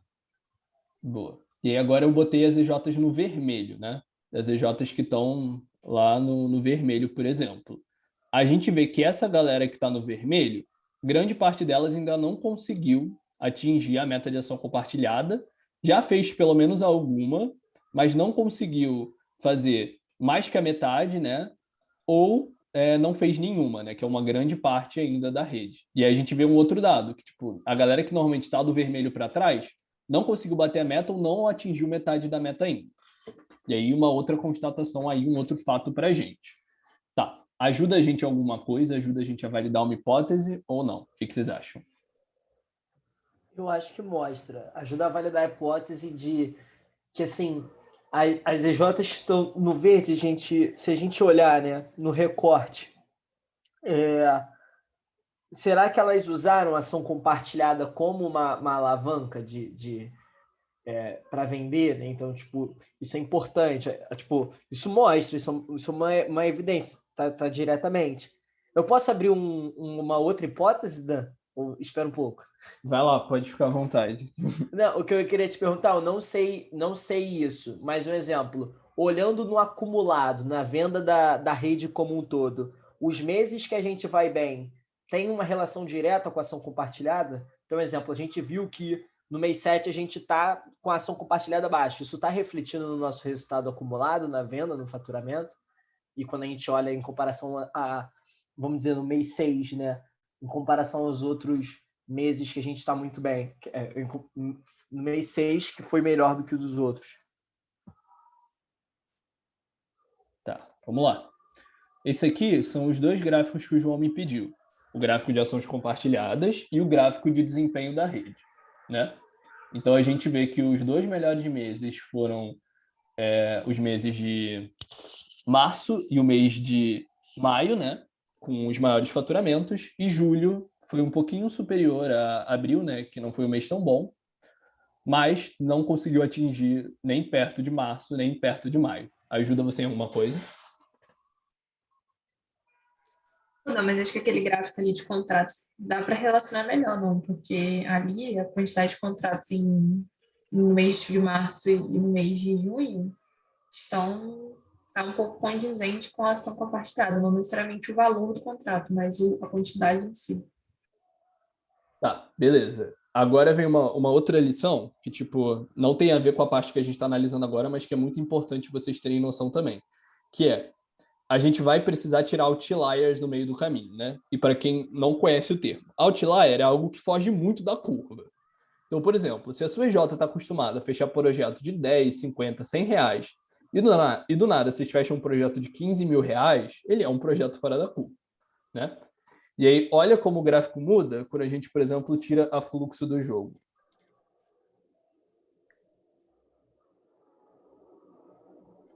Dá uma mudada, não dá? Sim. Maneiro. E aí? E agora, gente?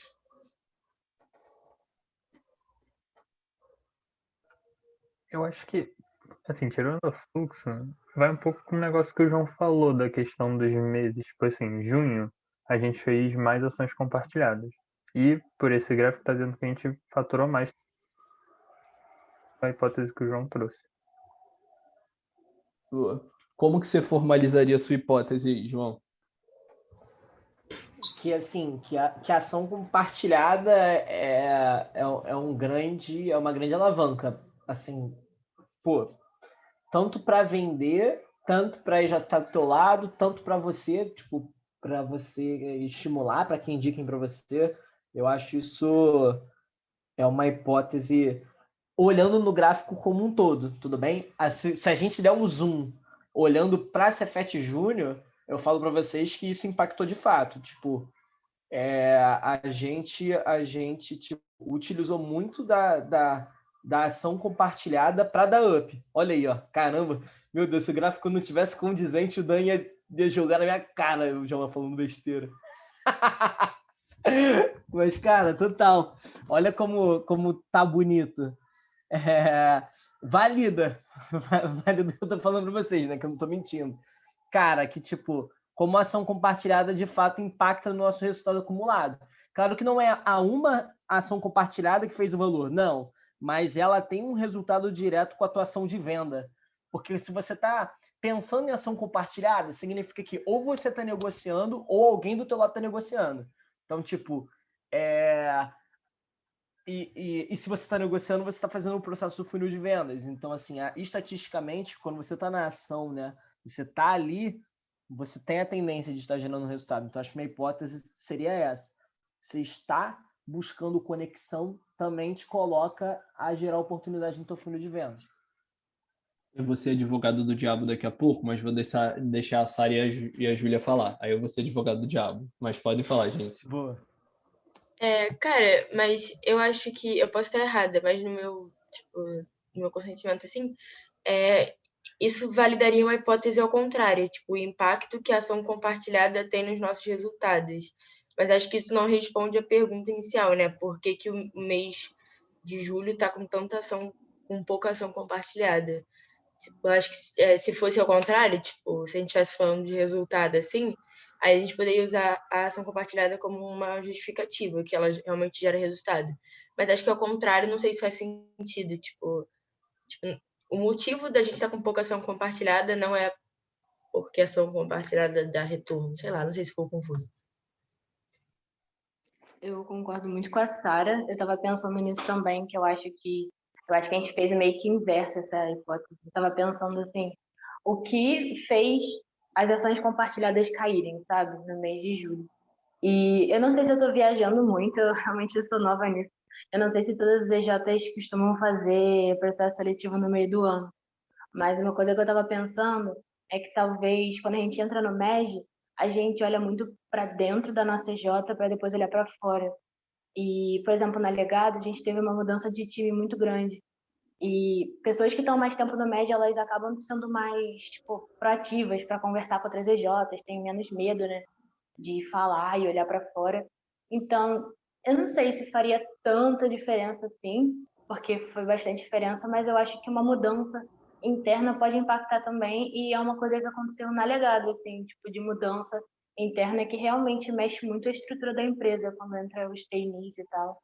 Então, talvez nem só a entrada dos trainees, talvez o período do processo seletivo seja um momento que a empresa olha muito para dentro também.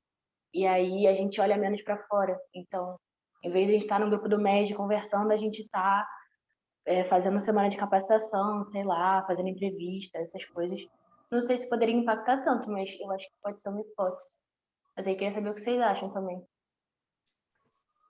Vou só pegar o gancho da Júlia aqui, é um pouco do que eu pensei também, mas nem relacionado ao processo seletivo, né? Um pouco mais a visão estratégica da empresa, muitos EJs fazendo imersão e tal, então, mudança de gestão. E aí foi uma hipótese, né? Eu não sabia nem se eu poderia trazer isso aqui, porque não tem muitos dados aqui relacionados a isso, é mais do que a gente está vendo de conversas, mas eu pensei algo relacionado a isso também. Não sei se vai ter como ter esse dado, mas a constância compartilhada comparada ao ano passado era mais ou menos assim também, tipo, o mês de julho, tipo assim, uma previsibilidade dessa compartilhada. Então, algum mês costuma ser menor, maior, ou não tem isso aí? Aqui, ó, o gráfico que você quer. Mas é por ano? Tipo, 2020. Isso aqui Entendeu? é 2020, cada um dos meses de 2020. Eu só não consigo puxar de 2019, Não, tranquilo. porque foi o primeiro ano, então foi muito outlier, assim. Mas, ó, deixa eu botar rótulo aqui para ajudar.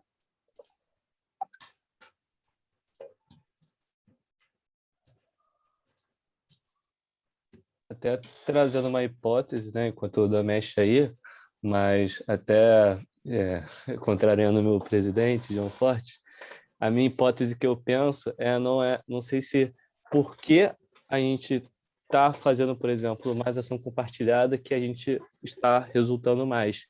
Eu acho que é pelo fato do processo de venda estar mais estruturado, a gente consegue enriquecer o processo em outras frentes.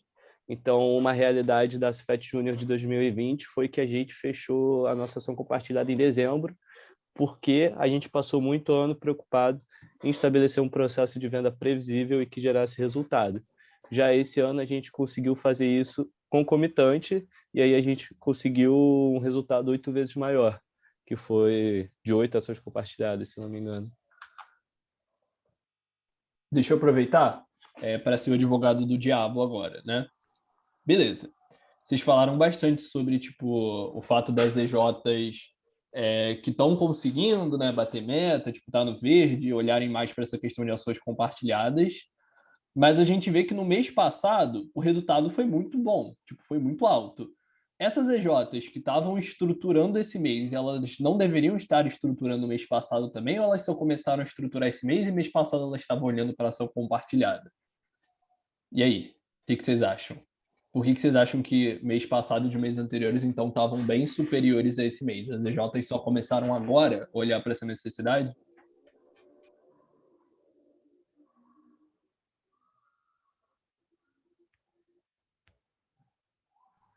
Cara, eu não entendi a pergunta, pode repetir.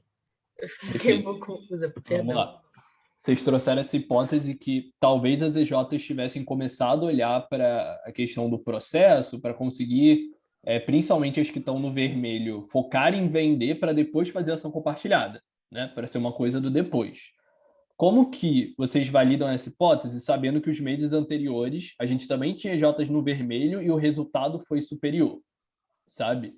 Tipo, por que ele decaiu? As EJs só começaram a fazer isso agora, por exemplo? Ah, tá, entendi. Acho que não. Acho que foi até uma coisa que a gente conversou no conselho mesmo. Eu acho que muitas EJs, tipo, entenderam o impacto da ação compartilhada e fizeram as coisas concomitantes, né? Até acho que agora o que o João falou se encaixa totalmente. De como a ação compartilhada alavanca as vendas. Você cria mais você cria mais conexão, né? Então, eu acho que essas EJs entenderam desde o início do ano a importância disso e correram atrás. E, tipo, agora essas EJs estão podendo relaxar um pouco mais, sabe? Tipo, não parando as ações compartilhadas, mas eles já estão com a meta deles.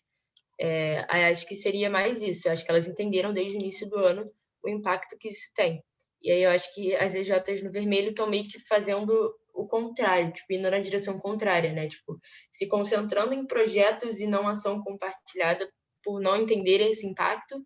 E aí, tipo, não tá trazendo resultado, tipo, tá descendo. Agora, a galera que precisa correr atrás, porque precisa correr atrás de tudo isso, deu para ver que a maioria das EJs que estão no vermelho são as EJs que estão zeradas ou com pouca ação compartilhada, e que elas não entenderam esse impacto ainda. Então, em vez de elas focarem nessas ações compartilhadas para gerar esse resultado, como as EJs fizeram no início do ano, elas estão focando em projetos sozinhos. Não sei se ficou muita coisa, mas assim, foi isso que eu pensei. Boa, vamos lá. Cara, tem uma coisa que vocês não trouxeram ainda, que é muito importante, principalmente para quem é de comercial e marketing, quando você olha para análise de dados, que é o famoso dar nome aos bois, né? Ninguém me perguntou, tipo assim, quem fez ação compartilhada com quem, por exemplo, em cada mês.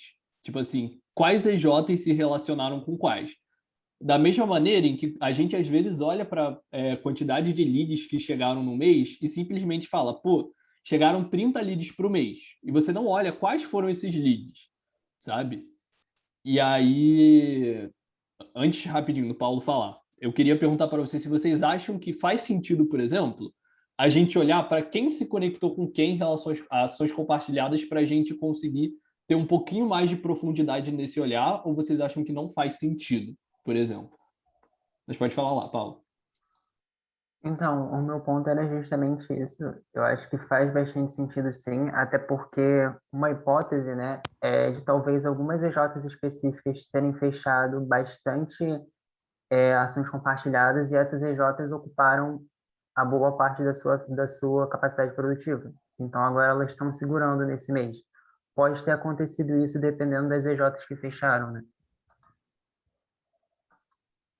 Boa, Paulo. E aí, gente, alguns dados também que são legais de vocês saberem quando a gente olha, né? Então, por exemplo, tiveram 74 contratos realizados em conjunto no ano de 2021, né? E tiveram 34 que foram indicação. Tá, isso faz diferença? Para a gente agora não, né? Mas só para vocês saberem que tem esse dado disponível.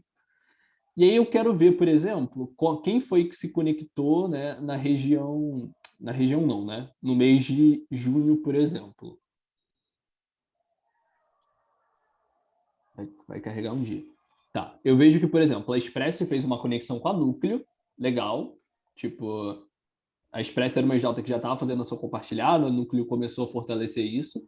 A Aira fez a primeira ação compartilhada deles com a Ímpeto, se eu não me engano. Se eu estiver falando besteira, o Nathan vai saber me corrigir, mas quase certeza que foi isso. A X fez a ação deles com a Patamar, mas já tinham feito antes no ano. A Patamar fez com a X também. A Papo fez com algumas EJs de fora do estado do Rio, né? A PIQ fez com a Núcleo de novo, então a Núcleo tomou a frente nisso de novo, né? E a Núcleo, que nem tá aqui, eles fizeram com a PIQ e com a Express, e por aí vai, aqui vai repetir mais um pouco quais EJs se conectaram com quais. E tá, isso aqui, essa base de dados aqui, de quem se conectou com quem, ela não vai me dizer muita coisa. Ela vai basicamente me falar quais EJs fizeram ponte com quais. Mas se eu quiser, de fato, validar o que motivou, por exemplo, essas EJs a fazerem ação compartilhada, a ter esse número alto nesse mês, eu vou ter que validar com essas próprias EJs, sabe? Então, por exemplo, eu vou chegar para o João, achei que não tem nenhuma da Cefet. Mas, por exemplo, se tivesse a Cefet aqui, eu ia chegar para o João e perguntar, João, o que levou vocês a fazer ação compartilhada esse mês? Foi alguma coisa que a Rio Júnior incentivou? Foi alguma coisa interna da EJ? E por aí vai. E aí a gente vai conseguindo mapear hipóteses que elas são um pouco menos brutas e começam a ser um pouco mais sofisticadas, porque, novamente, a gente começa a olhar muito para isso de sucesso do cliente e experiência do cliente. Então, a gente começa a validar com quem mesmo me traz aquele indicador, o porquê que ele está acontecendo. Então, da mesma maneira em que, sei lá, chega para a Âmbar um projeto no frigorífico, e vocês nunca fizeram um projeto no frigorífico, vocês não têm a mínima ideia do porquê que chegou a 5 projetos de frigorífico no mês. Para vocês olharem para esse dado e entenderem como que vocês podem amplificar ou diminuir, vocês vão precisar validar com aquele grupo, né, com aquela persona, o porquê que aquele dado aconteceu. Então é justamente o ponto do Paulo. A gente poderia ficar 1000 horas falando, é a tendência do ano, tais EJs no verde puxaram, tais EJs no amarelo puxaram. Mas quando a gente olha especificamente para quem fez o processo acontecer, a gente começa a conseguir ter uma pessoalidade maior na hora de criar as hipóteses. E aí isso linka no nosso último ponto, que é a partir disso que a gente consegue tomar a decisão também. Então, por exemplo, eu sei que em julho, né, se eu não me engano, teve uma ação da Âmbar com a Núcleo, uma ação da Âmbar com a Núcleo, que foi para os dois lados, né? Uma da Express com a Locus e uma indicação da Cefet para a Express, né? E aí, cara, as EJs que fizeram anteriormente, por que elas diminuíram o ritmo? E aí algumas me falam, a gente já bateu a meta, agora a gente está focando em outras coisas. E aí outras me falam, a gente está procurando, mas está com dificuldade porque as outras EJs não estão passando tanta confiança para a gente. A gente fez a ação compartilhada, mas foi uma experiência ruim. E aí, os dados numéricos que eu tinha antes, que às vezes poderiam parecer um pouco complexos, eles começaram a ganhar corpo em dados simples. Fatos, perfil, vivência, por aí vai. E a partir disso que eu vou tomar as decisões. Então, por exemplo, cara, eu vejo que a minha EJ tem muita dificuldade de fazer ação compartilhada. Por que a minha EJ tem muita dificuldade de fazer ação compartilhada? Os meus membros não conhecem os serviços das outras EJs. Ou, a gente só foca nisso depois que bate o AC. Ou, a gente não vê valor em fazer ação compartilhada. Esses são seus grupos de dados, fatos. E aí você começa a trabalhar em cima deles e tomar as decisões. Então, tipo, isso aqui foi um exemplo, né, um exercício para vocês, mas para vocês sentirem um pouco na prática, que é um processo que, às vezes, você não vai pensar numa hipótese que ela vai conversar com uma coisa muito específica, mas que vai fazer diferença para o cenário. Seja em marketing, seja em gestão de pessoas, seja em projetos, por aí vai. Mas beleza. Esse exemplo deu para pegar tranquilo, a gente fez sentido para vocês, deu para entender um pouquinho na prática o processo. Deu para entender, né? Só fiquei um pouco na dúvida de entender como que a gente poderia melhorar isso, né? Porque você falou que são vários motivos, aqui, pelo que eu entendi. E aí a gente teria que tratar diversos grupos e tratar cada grupo de uma forma? Boa. Aí vai uma coisa importante para vocês também. Vocês não vão conseguir abraçar o mundo na hora de tomar a decisão. Então, tipo, cara, eu vou focar, vou fazer um para a galera que já bateu, um para a galera que não bateu, um para a galera que não fez nenhum. Não, tipo, vocês muito provavelmente vão ter que priorizar. Então, exemplo, cara, mesmo exemplo do frigorífico da Âmbar, né? Eu percebi o projeto do frigorífico e eu vi que diversas causas são as que fazem a gente ter esse tipo de projeto chegando. Eu vou focar em uma, duas, três para conseguir amplificar essa chegada ou diminuir ela, se precisar. Só que se eu focar em todas, pode ser que eu não tenha capital humano, às vezes, para fazer isso, sabe? Então, você vai ter que acabar priorizando também. E aí tem uma metodologia, rapidinho, Sara, só antes de você falar, que eu gosto muito de usar nessas situações, que é a ICE. Não sei se vocês conhecem. Não é bebida não, gente. Código de ética, por favor, não me cancele. Aqui, metodologia. É ICE Score. Aqui. Beleza. Aqui, dá para ver um exemplinho mais fácil. Tipo assim, a calculadora de ICE, ela é muito boa porque ela considera 3 fatores, né? O impacto da decisão que você está tomando, então, tipo, o quanto que ela consegue gerar resultado, gerar mudança, enfim. O quanto que você confia naquela decisão que tu está tomando e o quanto que é a facilidade de você aplicar ela. Então, cara, eu posso fazer um produto que eu vou ter que conversar com as 60 Js ou vou ter um produto que eu vou ter que conversar com 5. É muito mais fácil eu conversar com 10 do que com 5. Com 5 do que com 60, sabe? E por aí vai. E aí isso é uma das metodologias que ajuda a tomar a decisão de uma maneira um pouquinho mais numérica. Mas pode falar, Sara, vai lá. Não, é uma dúvida. Se você quiser continuar explicando, tudo bem, eu posso tirar depois. Vai lá, pode falar. É porque eu fiquei com uma dúvida e aí eu queria saber. É porque eu acho que, então, o que faltou aqui foi a gente tentar humanizar mais as hipóteses, né? Até o que você falou, a gente tem mania de ficar olhando para número e a gente esquece de, às vezes, humanizar as hipóteses. E aí eu queria, tipo, só perguntar, assim, se, tipo, isso é algo que a gente deveria fazer frequentemente, tipo, tentar humanizar ao máximo, assim, as nossas hipóteses, ou se foi algo muito pontual aqui. Minha recomendação, tenta humanizar o máximo que você pode, sendo sincero, tá? Tipo, a galera, por exemplo, o João deve lembrar, o Paulo acho que também. No C10, esse ano, uma das coisas que a gente fez com vocês, por exemplo, foi validação de estímulos, antes do C10 começar. A gente sentou, fez perguntas para vocês, baseadas em algumas hipóteses, alguns indicadores que o C10 tinha, e a partir deles a gente foi ouvindo a opinião de vocês. Isso foi uma coisa que ajudou a gente a tornar o processo muito mais a cara do que quem ia receber o produto gostaria.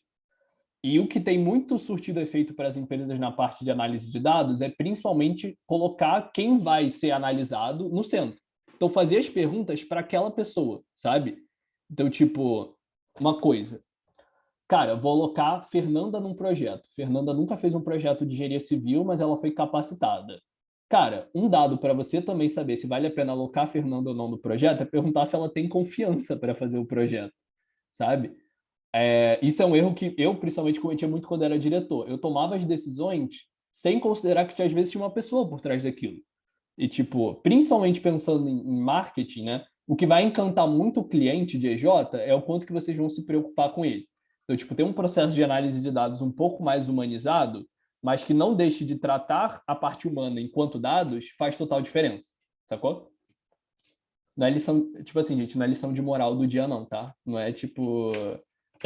desenho da Globo e tal, mas só para também validar, porque é uma coisa que a gente aprende um pouquinho na prática.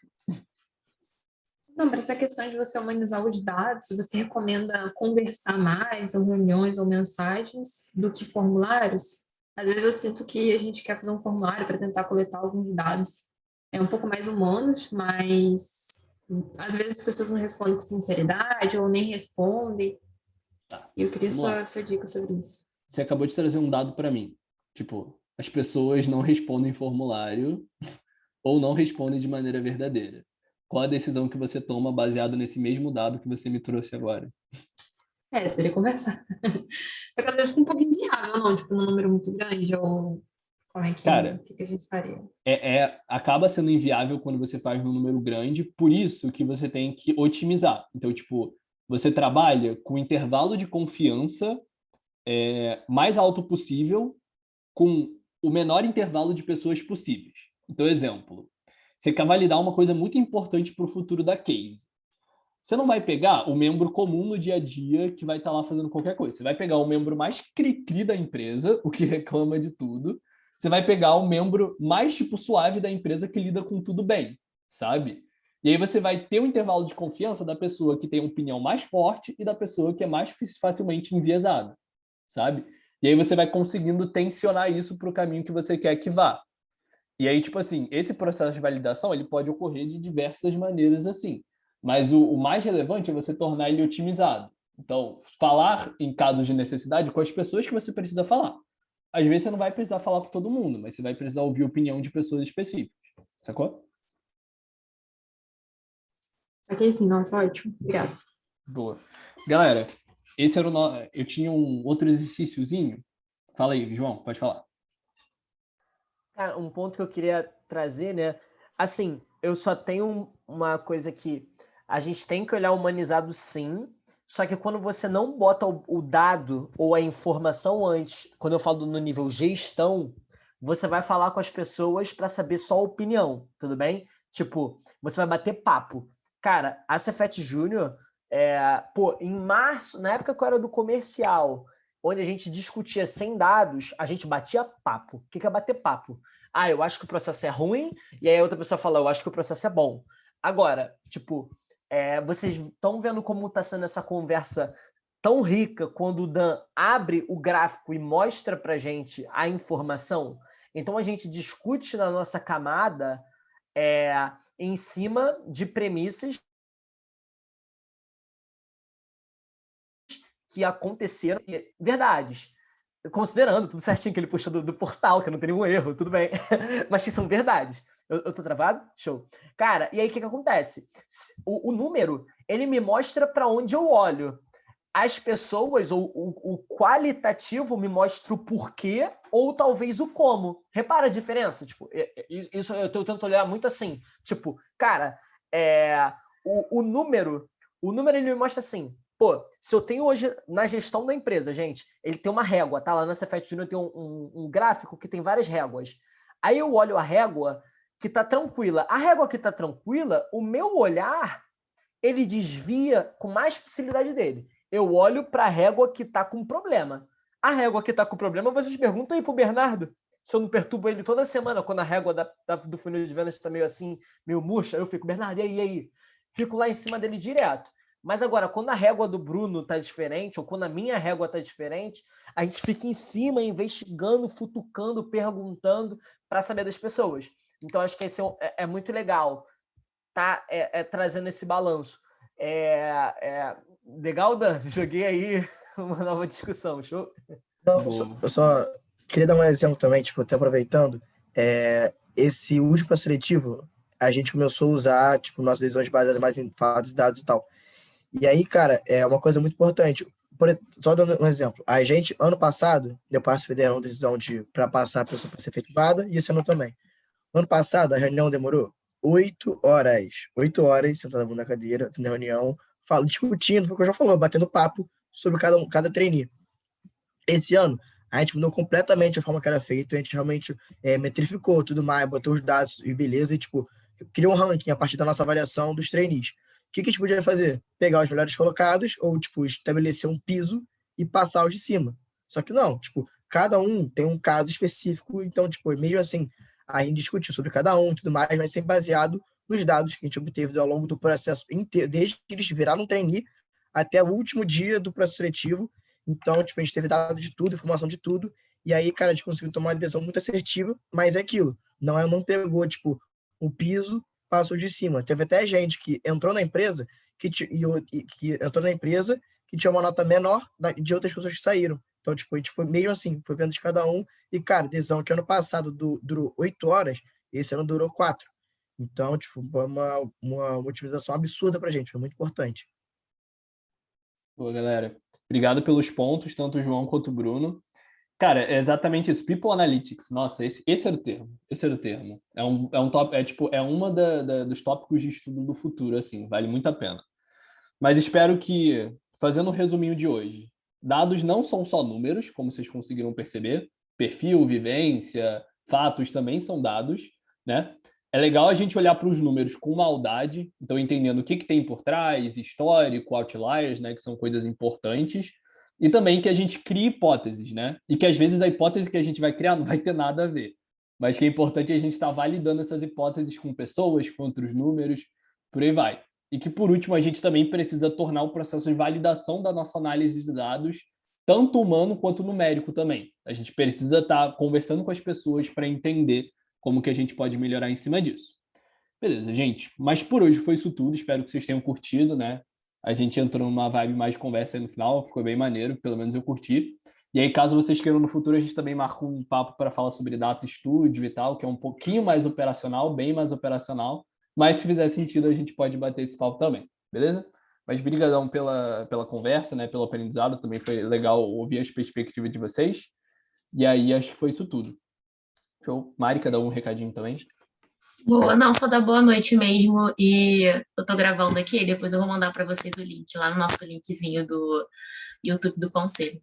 Mas, gente, boa noite, espero que tenham gostado. Conselho, vejo vocês quarta-feira, então descansem aí, gente. Beijo. Acho que parar de gravar.